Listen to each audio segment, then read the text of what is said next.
ఒక రాక్షసుడు, ఒక నీచుడు. పిల్లనిచ్చిన మామని వెన్నుపోటు పొడుస్తాడు, ఓట్లేసిన ప్రజలకి అన్యాయం చేస్తాడు.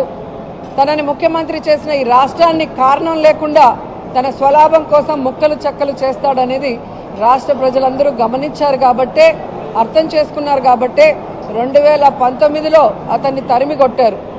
ఈసారి ఆ 23 సీట్లు కూడా వచ్చే పరిస్థితి చంద్రబాబు నాయుడుకి లేదు. అందుకే వాళ్ళకి మతి స్థిమితం. ఈరోజు చూస్తే మతి తప్పి మాట్లాడుతున్నాడు. ఈరోజు చంద్రబాబు నాయుడు 14 సంవత్సరాల్లో ఏం చేశాడో ఒక్కసారైనా మాట్లాడు. సరే, ఈసారికి ఇంకో అవకాశం ఇస్తే ఏం చేయబోతున్నాడో కూడా ఎప్పుడు మాట్లాడు. ఎంతసేపు జగన్మోహన్ రెడ్డి గారిని, జగన్మోహన్ రెడ్డి వెనుకున్న సైనికులైన మాలాంటి వాళ్ళని దుమ్మెత్తిపోయటం, తన పచ్చ ఛానళ్లతో ఏ విధంగా విషం చిమ్మటం అనేది మనం గమనిస్తున్నాం.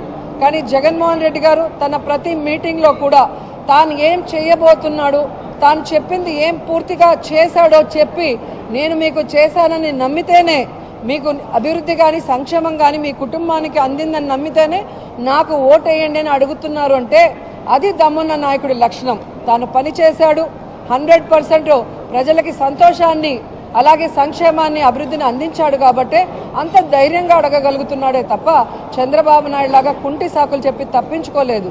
కాబట్టి చంద్రబాబు నాయుడు మాట్లాడే మాటలు ఈరోజు ఫ్రస్ట్రేషన్కి ప్రతీక. తన కొడుకు చేతగాని వాడు లోకేష్, తన దత్తపుత్రుడు ఎప్పుడేం మాట్లాడతాడో తెలీదు. ప్యాకేజ్ ఇస్తే 5 నిమిషాలు తప్ప ఆ తర్వాత కంటిన్యూయేషన్ ఉండదు ఆయనకి సపోర్ట్.